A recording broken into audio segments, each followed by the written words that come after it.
Significant data releases will take turns to be announced, creating a barrage of information for investors to digest. Investors will be closely watching U.S. economic data in the upcoming week, with particular attention given to the release of February's CPI price data on Tuesday and February's retail sales data on Wednesday. These datasets, often referred to as the horror data, will be of paramount importance to investors.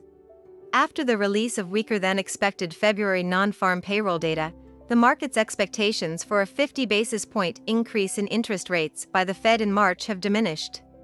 Consequently, the market is now focused on the CPI data.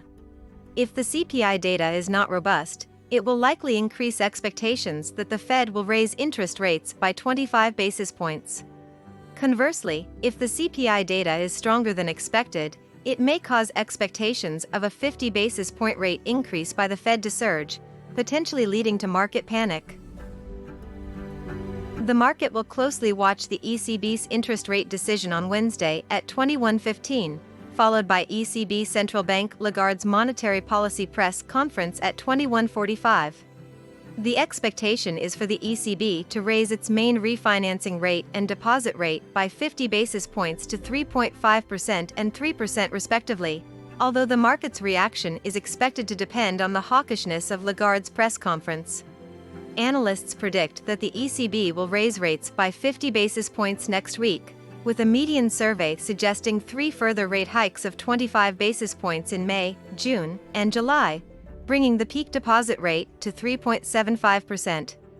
However, some analysts, including Bank of America Global Research, believe that the ECB may overreact and over-tighten policy, given the weak Eurozone economy and receding inflationary pressures, and have called for caution in future policy decisions.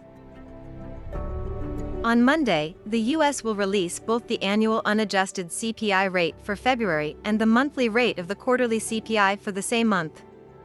On Tuesday, the United States will release the monthly rate of retail sales and the annual as well as monthly rates of PPI for February. On Wednesday, the U.S. will release the initial jobless claims for the week ending March 11th, as well as the Philadelphia Fed Manufacturing Index for March. On Thursday, there will be the release of the final annual rate of Eurozone CPI for February, the Eurozone CPI monthly rate for February, and the expected U.S. one-year inflation rate for March. Following the non-farm payrolls report, the market is eagerly anticipating the release of February CPI data. The general consensus is that the annual unadjusted CPI rate will decrease from 6.40% to 6.00%. The monthly rate of quarterly CPI will fall from 0.50% to 0.40%, and the annual unadjusted core CPI rate will slightly decline from 5.60% to 5.50%. However, the inflation nowcasting indicator from the Cleveland Fed is predicting a smaller decrease, with an expected annual CPI rate of 6.21% and an annual core CPI rate of 5.54% in February, both slightly above market expectations.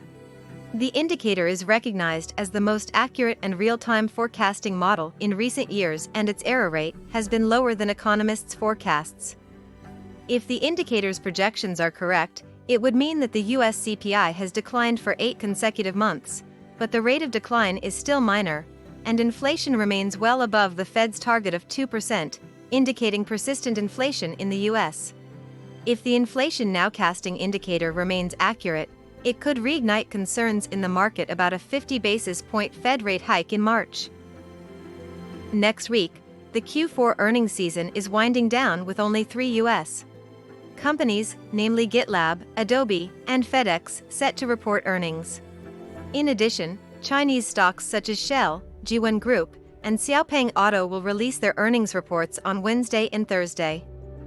Despite the positive non-farm payrolls report, Fed interest rate swaps have already factored in a 25 basis point rate cut by the end of the year.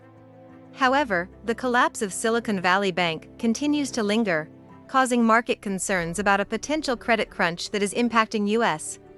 stocks. While Silicon Valley Bank's unique model is unlikely to cause systemic risk, the question remains whether this could trigger depositors to withdraw funds from other regional banks, potentially leading to a wave of bankruptcies. Thank you for watching. Please comment, like, and subscribe so we can create more great content.